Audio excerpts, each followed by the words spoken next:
button. Okay, so those from my previous class have seen this slide, yeah, but I think there's some newcomers.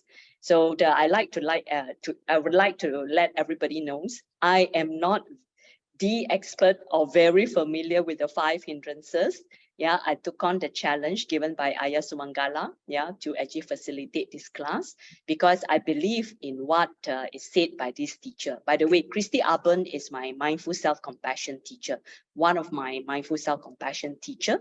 So I like what she say about this, you know, I learn so that I can teach, and I teach so that I can learn. Yeah. So in a way, all of us are learning and teaching together. So that's why I really encourage you guys to share, to speak up, yeah, to express yourself. If you're shy to unmute or on your video, it's okay. You can type in the chat box, yeah.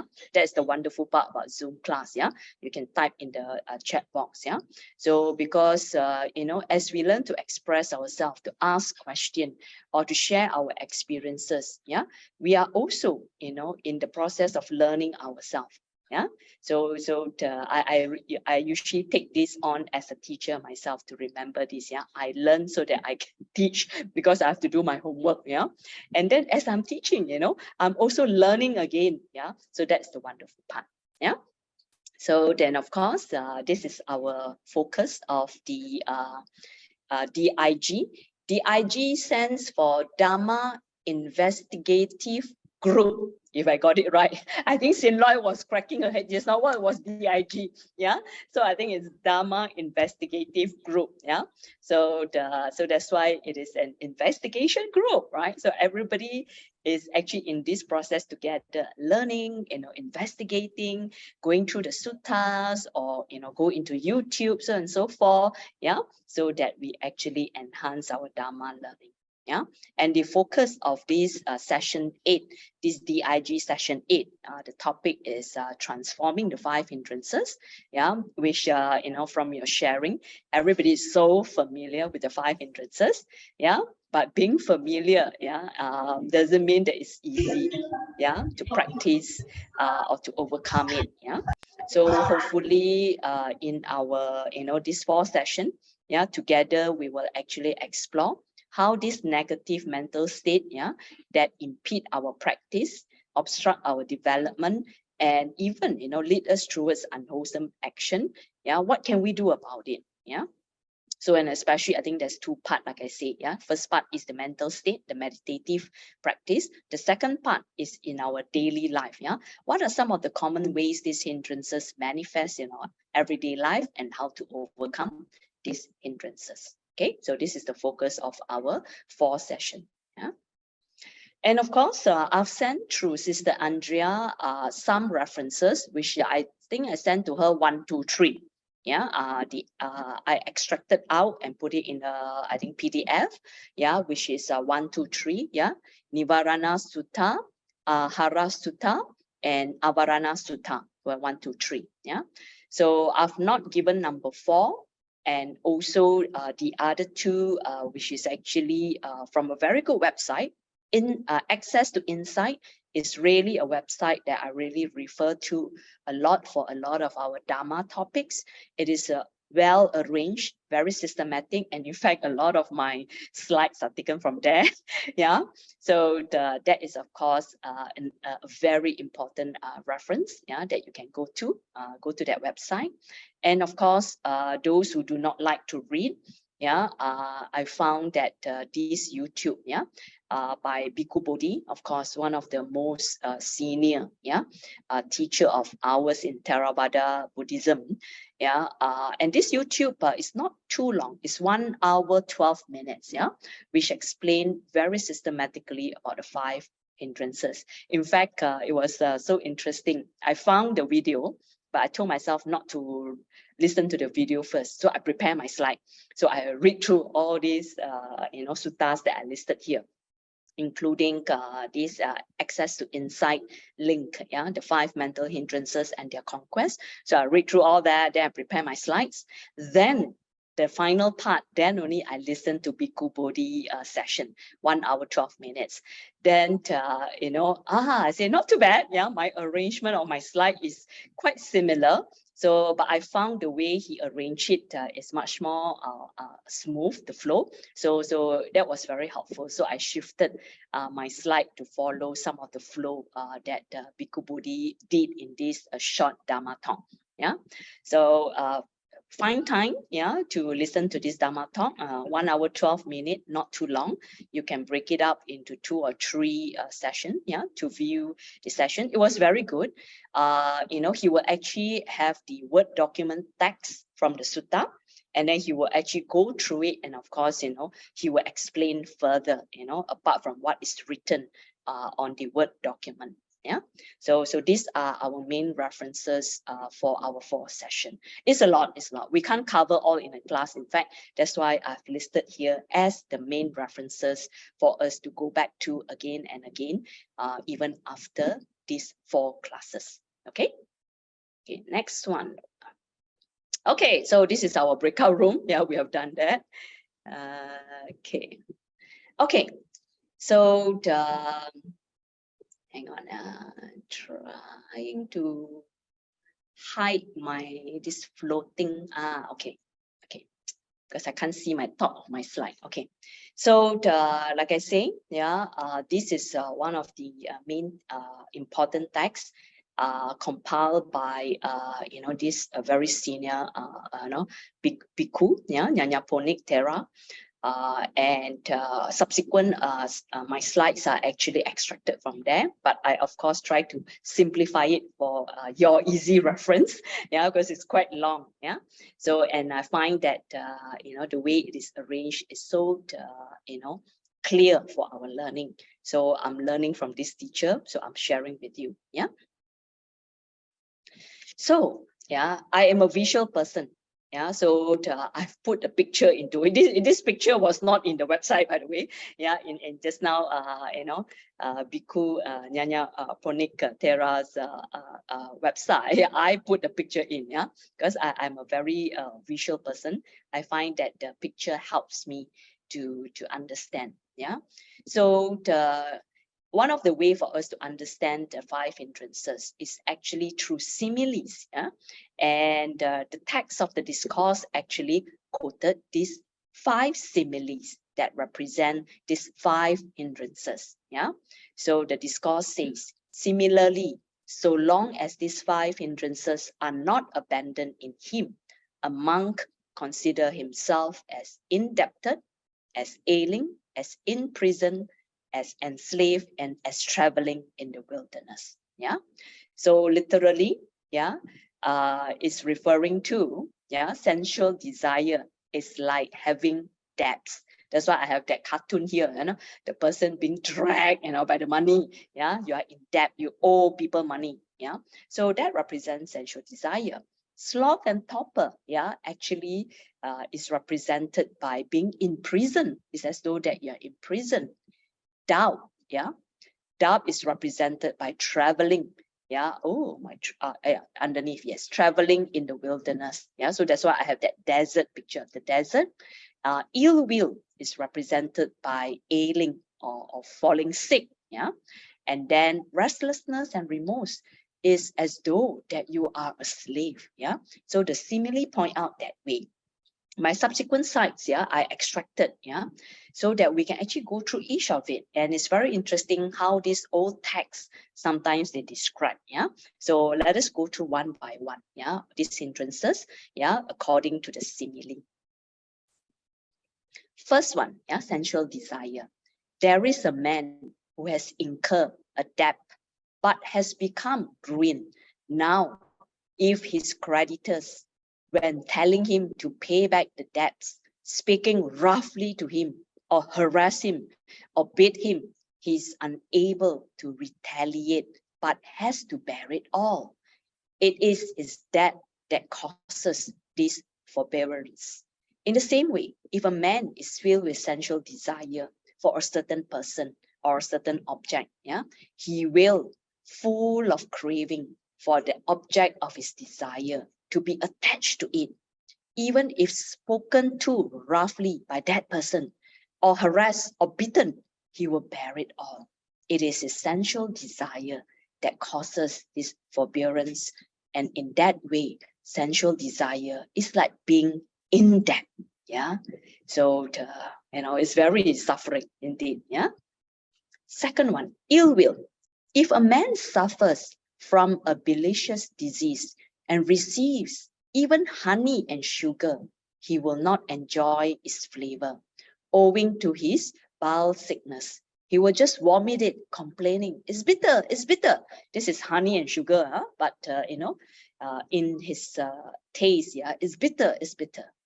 In the same way, if one of angry temperament is admonished, even slightly, by his teacher or preceptor who wishes his best, he does not accept their advice, saying, "You harass me too much, you're nagging me too much, you're scolding me too much." Yeah, he will leave the order. This is referring to the monk. Yeah, he will leave the order or go away or roam about. Yeah, just as the malicious person does not enjoy the flavor of honey and sugar, so one who has the disease of anger will not enjoy the taste of the Buddha dispensation, consisting in the happiness of meditative absorption, and etc., etc., etc.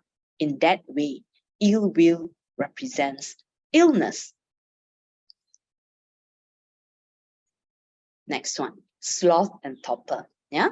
So by the way, sloth and torpor, sometimes some translation, they translate it as dullness and drowsiness. Yeah. So I think sensual desire and ill will is pretty standard translation, but sloth and torpor, yeah, some of the texts, they actually call it dullness and drowsiness. Yeah. Okay. So a person has been kept in jail during a festival day, and so could see neither the beginning nor the middle nor the end of the festivity. If he is released on the following day and hears people saying, "Oh, how delightful was yesterday's festival! Oh, those dances and songs," he will not give any reply. And why not? Because he did not enjoy the festival himself, because he was still in prison. Yeah. So similarly, even if a very eloquent sermon on the Dhamma is going on, a monk overcome by sloth and torpor will not know the beginning, the middle, or the end of the sermon. Even after the sermon, he hears it praised. How pleasant was it to listen to the Dhamma? How interesting was the topic, and how good was the simile? This person, he will not be able to say a word. And why not? Because owing to his sloth and torpor, he did not enjoy or did not hear at all in the sermon. In that way, sloth and torpor are comparable to imprisonment. Yeah. Next one. Yeah. Restlessness and remorse. Some translation use restlessness and regret. Some translation use restlessness and anxiety. Okay, just be aware. Yeah, the different text, sometimes the translation is different. So for this fourth hindrance, restlessness and remorse, a slave who wants to enjoy himself at a festival is told by his master, "Go quickly to such and such a place. There is urgent work to do. If you don't go, I shall have your hands and feet cut off, or your ears and nose cut off." Hearing that, the slave will quickly go as ordered and will not be able to enjoy any part of the festival. This is because of his dependence on others. Similarly, similarly, it is with a monk not well versed in the Vinaya, the disciplinary code, who has gone to the forest for the sake of solitude. If in any matter, down to the question of permissible meat, he gets the idea that it was not permissible, taking it for bare flesh, he has to interrupt his solitude, and to purify his conduct, has to go to one skilled in the Vinaya. Thus, he will not be able to enjoy happiness of solitude because of his being overcome by restlessness and remorse. And in that way, restlessness and remorse is like slavery, being a slave. Last one, skeptical doubt. Yeah, some texts put skeptical doubt, some texts just put doubt. Yeah, so for this hindrance, yeah, a man traveling through the desert, yeah, aware that travelers may be plundered or killed by robbers, will at the mere sound of a twig or a bird become anxious and fearful, thinking the robbers have come. He will go a few steps, then out of fear he will stop and continue in such a manner all the way. Or he may even turn back, yeah, stopping more frequently than walking.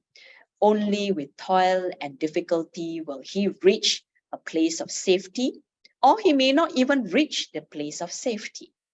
It is similar with one in whom doubt have arisen in regards to one of the 8 objects of doubts, doubting whether the master is an enlightened one or not. He cannot accept it in confidence as a matter of trust.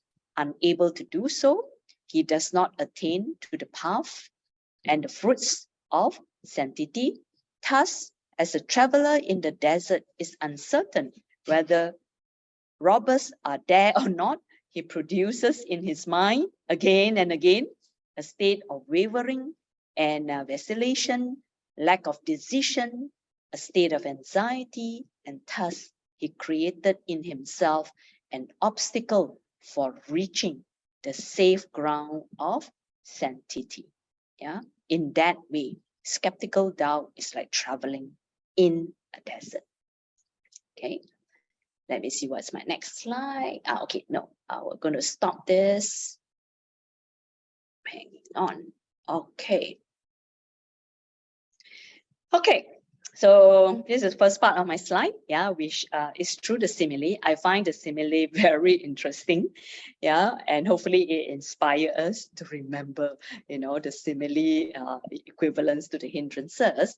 Now, I want to open up to the class, yeah, as you are hearing from me, going through the slides just now, especially on these 5 simile, yeah. Anything that came up to your mind, yeah, your own example, like being like a slave, being in prison, you know, due to the hindrances, yeah, your real life example, yeah. So yes, if you wish, you know, please share it with the group, because you know, learning from story, you know, so that's why I use story, yeah, just now the simile, the story to inspire you, yeah, because most of us are like that, yeah. We learn, you know, through hearing and seeing, yeah.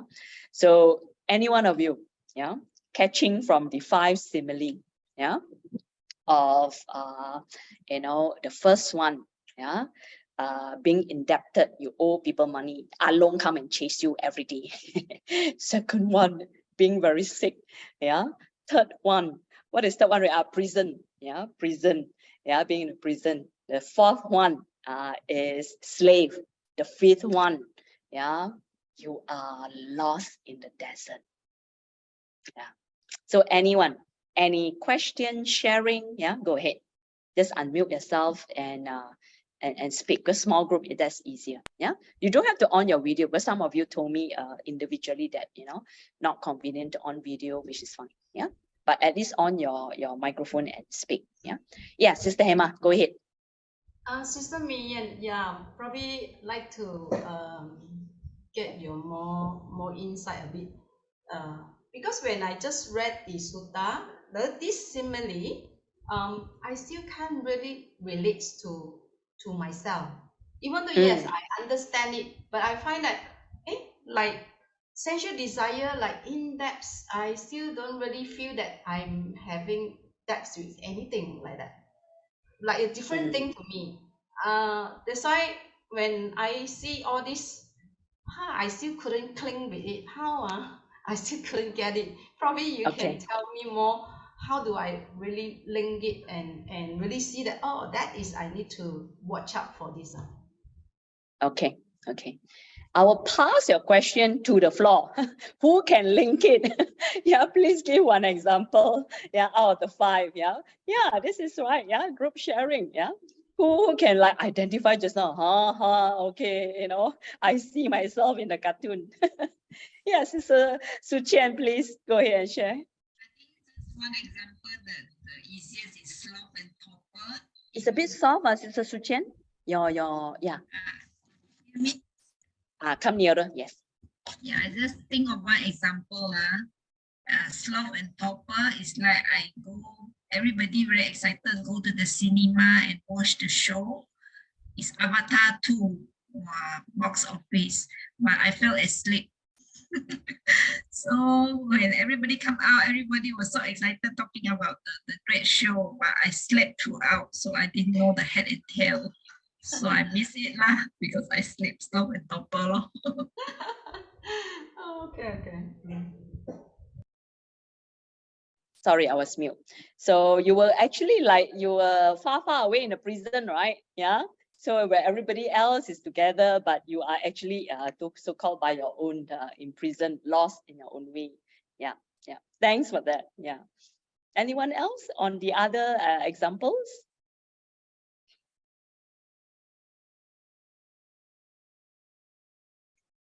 Yes, Sin Loi.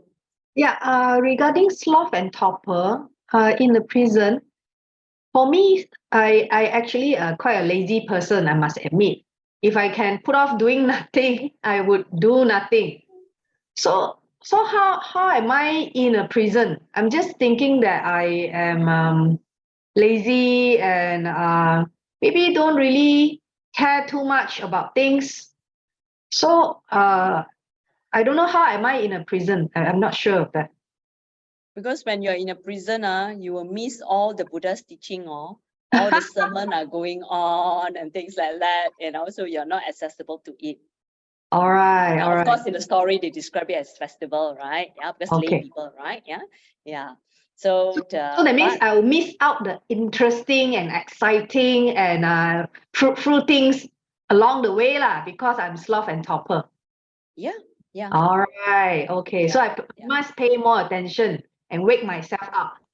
Yeah, and literally, we actually miss the chance to practice. Yeah, miss the chance to learn the Dhamma and to practice. Yeah, because your mind is actually, you know, dull and drowsy all the time. Nothing's going in.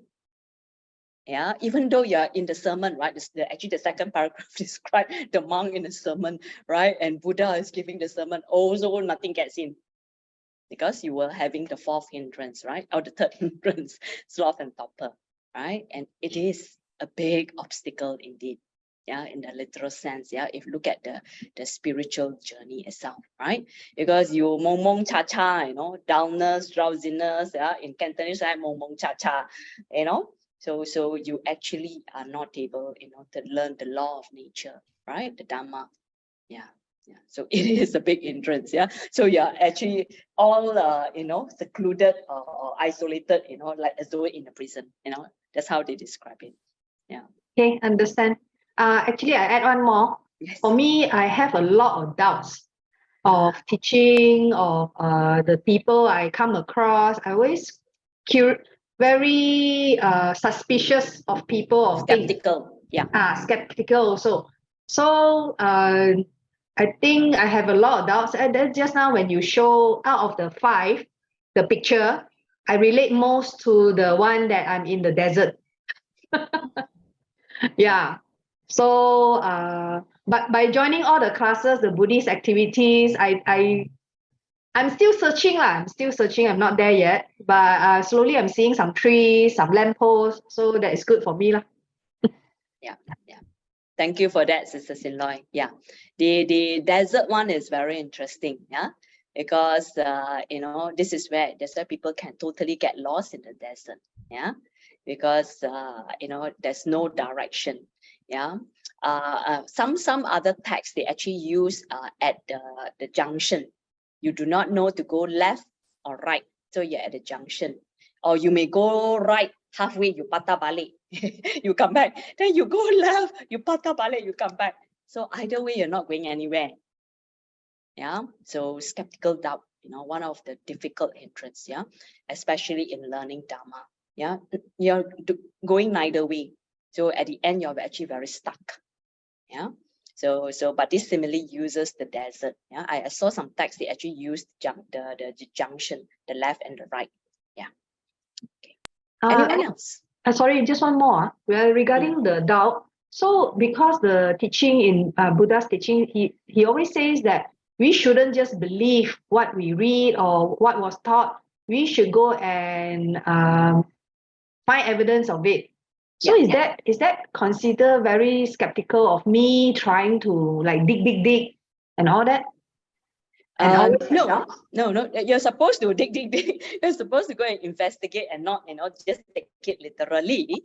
Yeah, but be aware that in the investigation too, are there is this hindrance? Yeah, one of the main hindrance, that a lot of times, let's say you have actually referred to the same point in 6 sutta, but yet, or of course, maybe sometimes because we can't understand the sutta that we're reading, okay, but assuming, you have actually gone down 6 investigation, and all are very aligned, there's no discrepancy, there's no clashing, but yet you have this skeptical mind, questioning it, then it will become an hindrance already, an obstacle for you to go deeper into each of the sutta, because you question them.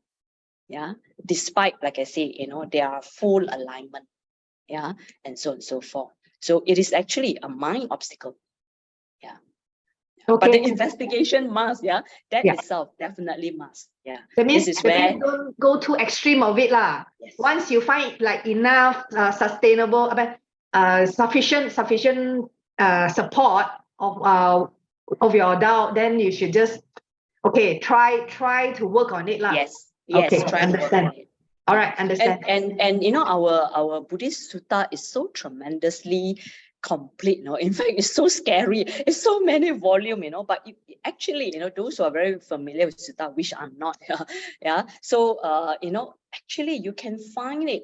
It's all aligned. It's only you know how to go and actually investigate properly. It will actually, the text will give you the evidence, and in fact, they will explain it in a different way to point out to you. Even the 5 hindrances itself, there's so many suttas. These are just a few that I have found. There are still a lot more that is related. So that's the 5th hindrance. Good. Thanks, Eloy, for expressing it out. The rest. So the Sinloy talked about 3 already, right? There's now two of the hindrance. But anybody else? This is important. Why I keep prompting you? Because this is your investigation process of yourself. Of your 5 hindrances. And of course, this is where, Buddha uses all the different suttas. So I'm trying my best to extract them and, put it in a modern version or graphic way, to trigger you, to go into the investigation. And I'll explain why it's important for us to really identify the 5 hindrances in ourselves. But anybody else from the 5 simile that you like, Sister Visakha, go ahead. May I know the ill will, which is you mentioned the picture is about sick. How you related into the picture? So going back to the story, ill will, it is especially when you are so irritated, agitated, angry, or hatred. Actually, that's the category. Of ill will. So when all this negativity is in you, people give you honey or sugar, so bitter, you can't even appreciate or embrace good mental state, because your mental state is very negative, filled with this ill will. So that's why the simile is like you're sick. When we are sick, right, we can't do everything is wrong. Sakit sini, sakit sana, everything is wrong, right? So you are so of course, the rest I'm sure is appearing next to it, the restlessness and what everything else, nothing is right, everything is wrong. So it is the state of ailment, and such a suffering state it is in. So that's how they describe ill will as a hindrance. That means, is it clearer? it means like and a person which is having this character, there is no gratitude on that particular person. Appreciation. Yeah, it could be. It could be because these negative states are very heavy. Yeah. From the light version, irritable, frustration, to angry, right down to hatred. Yeah. So if the mind, is clouded, a lot by this negative state, naturally the positive state cannot exist together. Yeah. Yeah. So that's why it is one of the main hindrances, ill will. Is that clear now? Yeah. And of course, you are right. The antidote is to practice the other side of it. The antidote to ill will is actually practicing. In fact, I have later on the slides talking about the antidote, right? So the antidote, now I'm giving you the answer. The antidote to ill will is actually the 4 Brahma Viharas. Yeah. Okay. Yeah. Anyone else? So Sister Visakha covered ill will, Sin Loy covered doubts and sloth and topper. Yeah. So we have 2 more. Sensual desire, the picture of the person in debts, and what is the other one? Restlessness and worry, the slave. Anybody can identify or your own description of these 2 hindrances, being indebted or like a slave. Are you able to relate to it? Ekers very quiet today. So because I know them, I can call them. Li Ching, anything from you, Li Ching?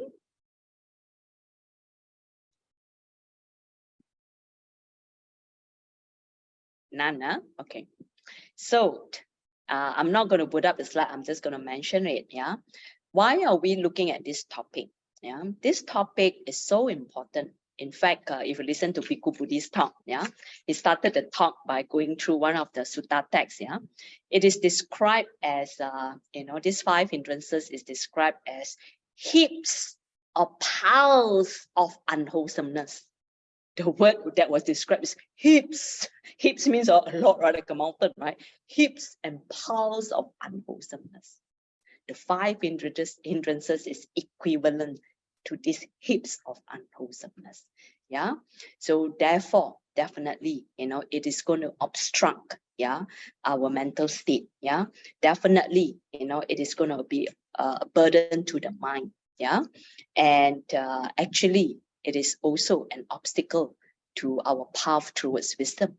Yeah, which is actually highlighting the 2 main part of our practice, right? Our samadhi practice and vipassana practice.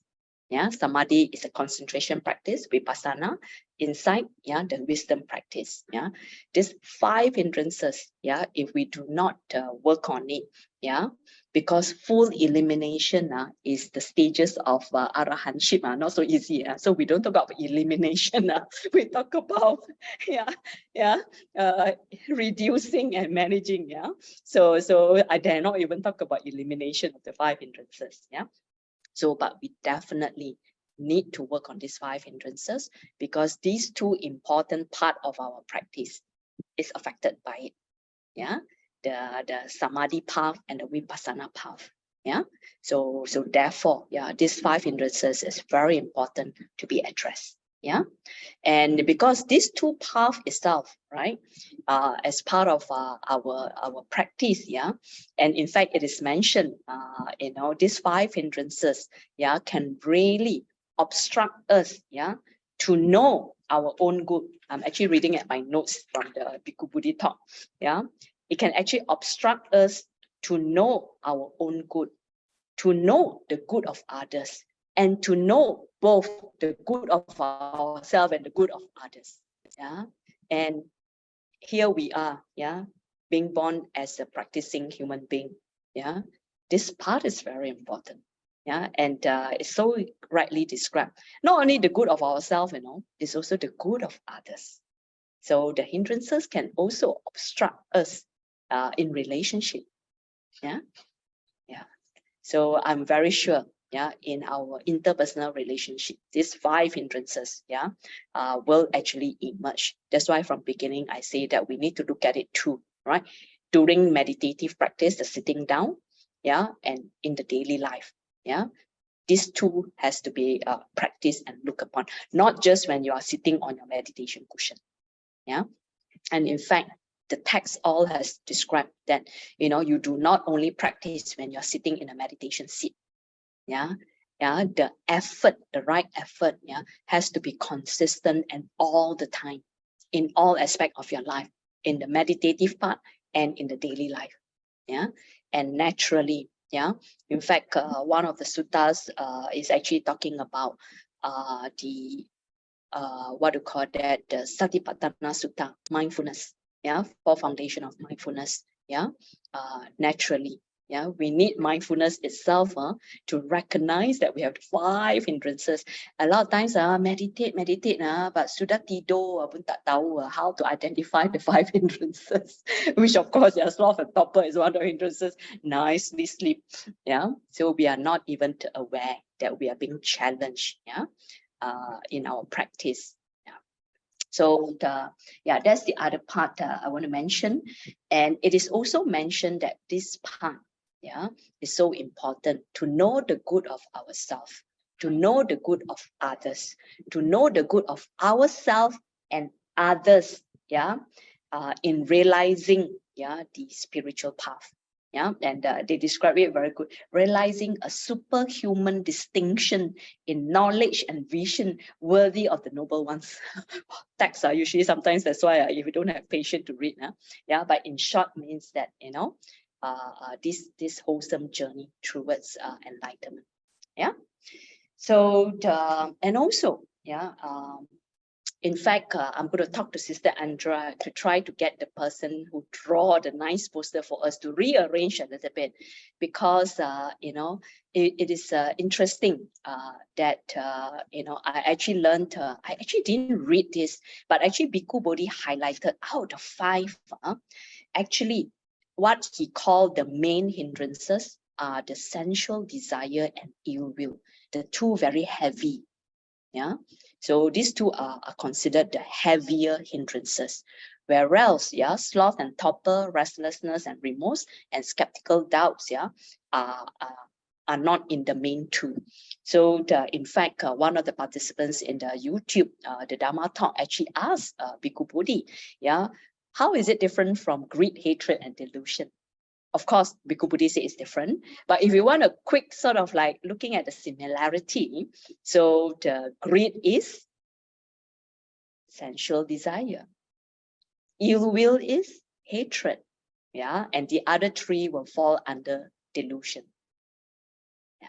So that's another different way that you can sort of try to look at it at the 5 hindrances. Yeah. So we are at 3:50. Okay. So I'm not going to go into the further slides, yeah. So it's a lot, yeah. So because I took many days to actually redo the slide, yeah, to digest myself, yeah. So but I will send to you in sequence the slides for you to have, as you can of course read it parallel to the actual sutta, the long sutta, yeah. But at this point, yeah, class number 1, what I would like to go back to ask you just now in the breakout room question is, it is helpful to identify, yeah, at least for the current situation or the current period of time, yeah, your most challenging hindrance. Because that helps you to practice, because 5 are a lot, So sometimes being focused in the practice can also be very helpful. That's why, trying to identify, being aware, which of the hindrances, I'm sure all of us have all the 5, but which one is the one is so frequent most of the time? Yeah. So we want to investigate deeper on this hindrance. Yeah. It doesn't matter when, anyone, but then, if you identify this hindrance, yeah, is the major one at this period of my life. Yeah. And then that's where you will help your investigation further. What are the cause and condition? Yeah. what are the factors, yeah, that is, yeah, feeding the hindrances. Yeah, so one of the suttas I gave you, I think I can't remember which one now. Yeah, the text is actually complicated. I've actually drawn out the table for y'all. What is feeding the hindrances and what is starving the hindrances? Yeah, of course. Yeah, we want to be aware. What is feeding? You know, that means the hindrances will get bigger and bigger, you know, or very active, you know, every day, you know, because what are we doing that is feeding the hindrances? And of course, yeah, we want to learn what can we do to starve the hindrances so the hindrances will not be so powerful and strong. Yeah. So one of the homework, yeah, at least for the next 2 weeks, pay attention. Yeah, your number 1 and number 2, or at least maybe just number 1, the most frequent hindrance, yeah, that you experience both, yeah, in your meditative practice and in your daily life. Yeah, I see Sister Akers now raising hand, just like I call her. Yeah, go ahead, Sister Akers, unmute yourself. Yeah, I raised hand just now, you didn't see it. Oh, okay, busy talking. Yes, go ahead. So I want to share about sensual desire. Okay, what I noticed is because currently I'm practicing samatha vipassana. So in the sense that I'm observing every single little moment, even in a subtle form or gross form. And I realized that I also letting go of something that I love so much is coffee. And it's not easy. It has been so many years, but I successfully letting go. The period that I let go is actually the craving is so strong, and it can come. I can let go of one, and it can go to another thing to get the satisfaction back. So I can see that I stop this, it go to another form. And I stopped it go to another form. It will continue to run until I say, if I let it be, that means I'm feeding it. So even though I stop coffee, the insatisfaction is still present. So what I did is, oh, I see you. So okay, I see you. Okay, so I just control myself again. Okay, another, I see you again. So until every time I notice it, it doesn't actually pull me that strong. So I can able to restrain myself. This is what I discovered about sensual desire. True enough, Sister Yen said that the most actually that the one that pose the most is the sensual desire, which we don't realize it. Another example is I'm a very organized and clean person and want to get things done. So it's also part of my satisfaction. So I ask myself, okay, can I just let it be for a little while? If not, that means my craving is taking over. If I can, that is okay once in a while. So that's how I notice it and that's how I do it. Okay, thank you. Sadhu, Sister Akers, yeah. Nice sharing to conclude our session today. Yeah. So she used all the words, the craving, the attaching, right?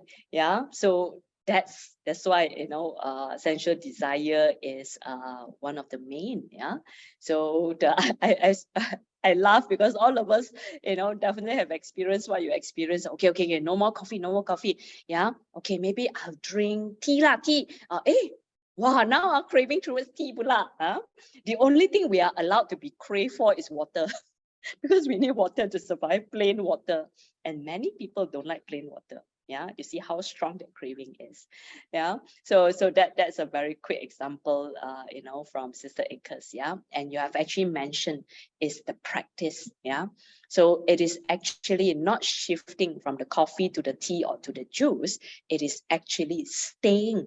Yeah, noticing, yeah, craving towards the coffee. That's the mindfulness part. In fact, one of the texts, one of the document I give lah, yeah, you can find it in one of the paragraph. It clearly says, yeah, one of the practice, yeah, which is satipatthana, the mindfulness, is that you notice, yeah, when the sensual desire has arise, or you notice it has not arise, or you notice that after arising it has actually subsided. Yeah, so you actually notice the whole process. Yeah, so that's why our meditative practice, learning to just pay attention on one object. It's not easy because the mind will fly everywhere. But when you're able to, yeah, when you pay attention to that object, yeah, that could be triggering you, or obstructing you, yeah, but you're paying attention with the right effort, right understanding.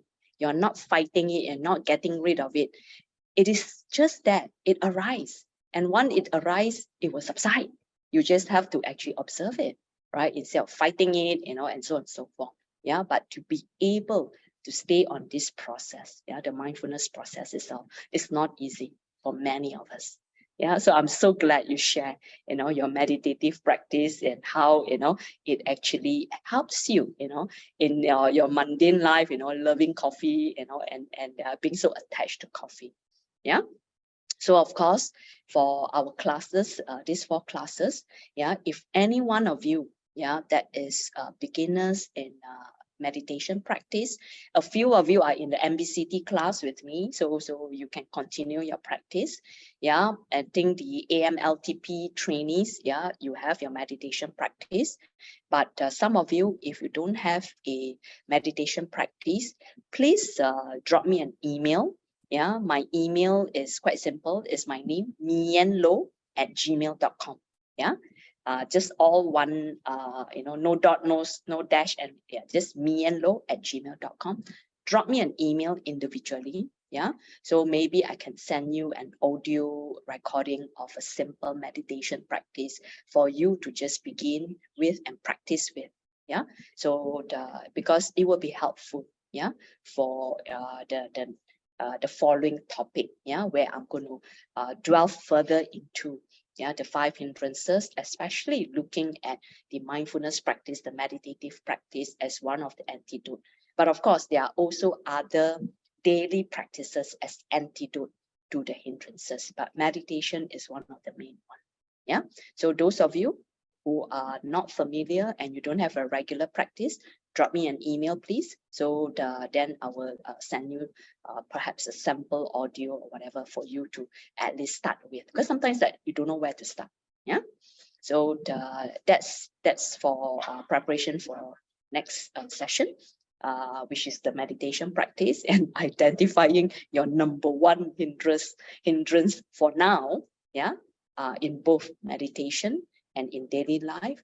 And what are you doing about it? Or what have you been doing to actually manage these hindrances? Journal, please. Journal.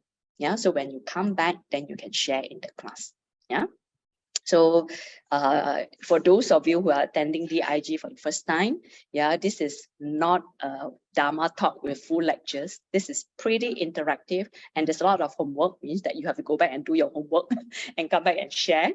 Yeah, so I hope you get used to the format. Yeah, so this is not like the typical, oh, you come for 4 different Dhamma talk. It is not that way.